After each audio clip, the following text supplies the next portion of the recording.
레위기 13장은 주로 피부병, 특히 성경적 문둥병에 대해서 진단하고 격리하는 법을 다룹니다. 그런데 이 병은 이름은 같지만 현재 우리가 알고 있는 한센병은 아닌 것 같습니다. 병의 설명에서 나오는 환부의 털이 휘어지고 환부가 피부보다 우묵하여지는 질병은 현재 알려진 것이 없습니다. 그러므로 이는 당시에 유행했지만 현재는 사라졌거나 변질된 어떤 바이러스 혹은 세균성 피부병이 아닐까 추정해 볼 수 있습니다.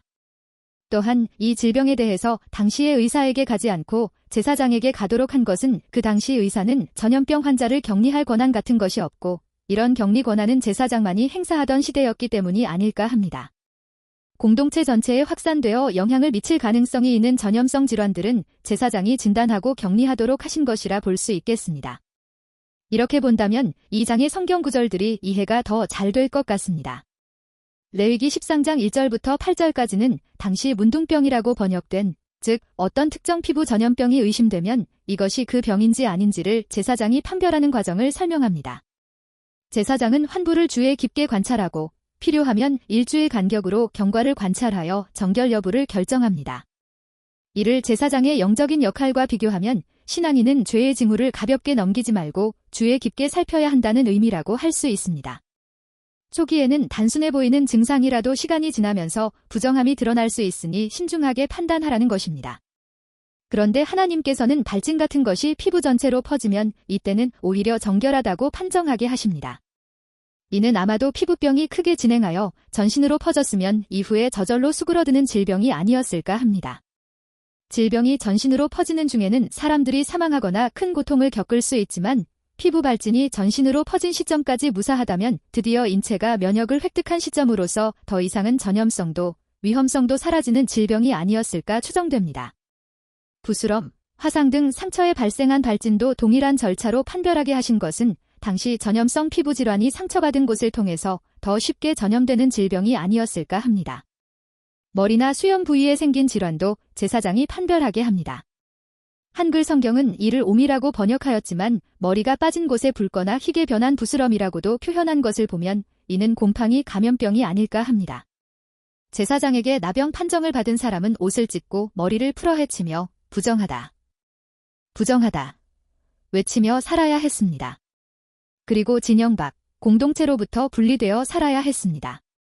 주석은 이것을 죄의 전염성과 공동체를 보호하려는 하나님의 배려로 해석하며 공동체 안의 부정함을 방치하면 전체가 오염될 수 있음을 보여주는 상징이라고 설명합니다. 의복에 발생하는 곰팡이, 군락 같은 것도 제사장이 검사하고 부정하다고 판단된 경우 태워서 없애도록 하십니다. 전염성 물질을 소각하는 것은 전염을 막는 가장 효과적인 방법일 것입니다. 위생관념이 없던 당시에 하나님께서 알려주신 방법은 역시 최선의 방법들 뿐입니다. 레위기 14장은 문둥병 환자가 깨끗하게 나은 후 공동체 안으로 복귀하기 위해 거쳐야 할 정결 의식을 알려줍니다. 단순히 병의 치유만으로는 충분하지 않고 정결 의식을 통해 공동체와 하나님 앞에서 공식적으로 새롭게 시작하게 하신 것입니다. 또한 집에 발생한 곰팡이 증식에 대한 처리 규정도 있습니다. 나병 환자가 나았는지는 제사장이 진영 밖의 환자에게 가서 확인합니다. 그리고 정결 의식을 합니다. 환자가 진영 안으로 돌아온 후에 제사장은 속죄제와 번제, 소제를 드립니다. 이렇게 환자의 부정을 속하고 환자의 오른쪽 귓불, 오른손 엄지, 오른발 엄지에 희생 제물의 피를 바르고 기름을 똑같이 바르게 하십니다. 이 절차는 사람의 전신, 대표적으로 귀, 손, 발에 발라서 모두가 하나님의 소유로 다시 헌신되는 상징이라 하는 것이 아닐까 합니다. 가난한 사람들은 순양 대신 비둘기나 산비둘기로 제사를 대신할 수 있었습니다. 집에 생긴 곰팡이의 증식이 멎었는가 판별하는 것도 제사장에게 맡기십니다. 현재는 집이 아니고 텐트에 거주하는 중이므로 이는 앞으로 가나안 땅에 들어가서 거주하게 될 때에 지켜야 할 규정입니다. 집에 악성 곰팡이가 생기면 집주인은 제사장을 부르게 하십니다. 제사장은 이를 잘 관찰하고 집을 비우게 한 뒤 7일 동안 격리하여 경과를 지켜봅니다. 곰팡이가 번지면 오염된 부분을 뜯어내 버려야 했으며 만약 다시 퍼지면 집 전체를 헐어야 했습니다. 그러나 곰팡이가 멈췄으면 정결 의식을 행하고 집주인은 다시 집에 들어갈 수 있었습니다. 집에 대한 정결 의식은 하나님께서 인간 개인의 경건만이 아니라 인간이 거하는 삶의 모든 환경도 위생적이고 거룩하기를 원하신다고 생각할 수 있는 부분입니다. 하나님께서는 사람의 영적 부정을 안 좋게 보시는데 역시 그들의 몸과 사는 환경까지도 부정하지 않기를 요구하시는 것입니다. 하나님께서 이렇게 이스라엘의 모든 면에서 부정하지 않도록 하시는 것은 무엇보다도 이스라엘에게 영적 거룩함을 바라시는 것을 그들이 더 잘 깨달아 알 수 있도록 하시기 위함과 그들을 안전하게 지켜주시기 위함이 아니었을까 생각됩니다.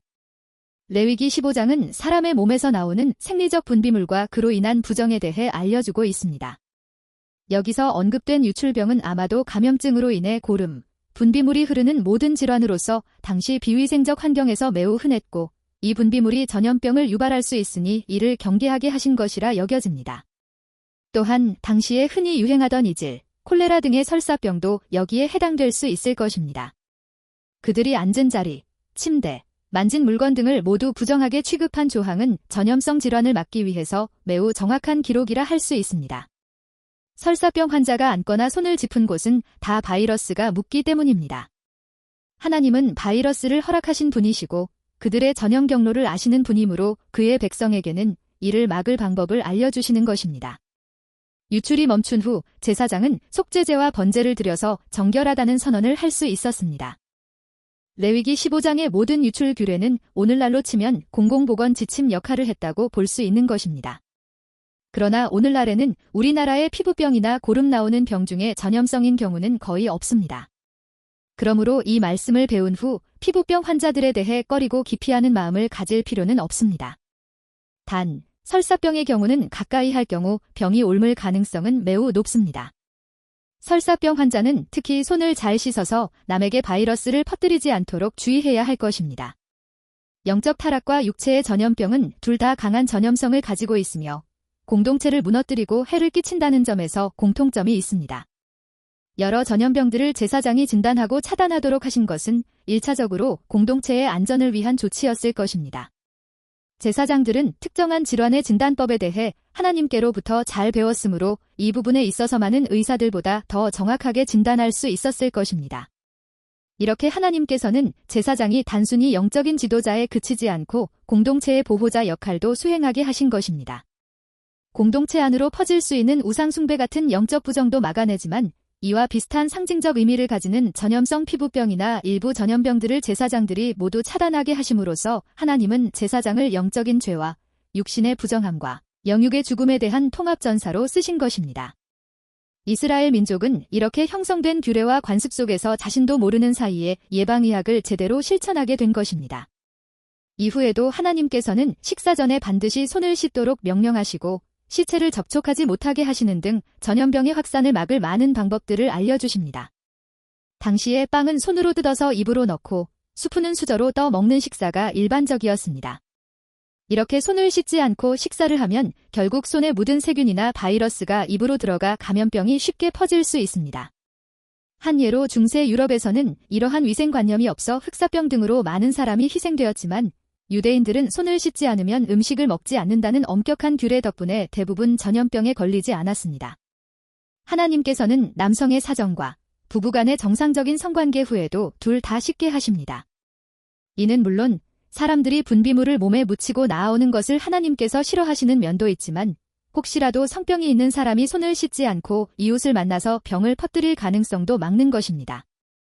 보이지 않는다고 하나님 앞이나 이웃에게 오염된 손을 내밀지 못하게 하시려는 것입니다. 여성의 정상 월경도 비슷한 경우라 볼 수 있을 것입니다. 그러나 오늘날에는 손으로 옮을 수 있는 유출병들은 감기, 설사병 외에 거의 없는 편이므로 이웃과의 접촉에 너무 민감하게 반응하여 그들의 반감을 사지 않도록 해야 할 것입니다. 현대에는 수저와 젓가락만으로 음식을 먹으니 손의 위생 문제로 감기나 장염에 걸릴 가능성은 거의 없습니다. 또한 씻지 않은 손으로 코나 입을 만지지만 않으면 이런 전염성 질환에 걸릴 위험은 거의 없으므로 사람들을 대하는 데 있어서 과도하게 주의할 필요는 없습니다. 하나님께서 이스라엘 자손에게 몸의 유출로 인한 부정을 철저히 관리하도록 명하신 것은 이를 통해 거룩하신 하나님께 가까이 나아가는데 걸림돌이 없게 하시는 것입니다. 특히 하나님 앞에 나아가는 자는 내외적 정결함을 모두 갖추어야 할 것입니다. 부정함은 단순히 위생 문제가 아니라 영적 교훈을 담고 있고 정결의식은 단순한 의무가 아니라 하나님의 거룩함을 존중하는 믿음의 표현이었습니다. 시청해주셔서 감사합니다.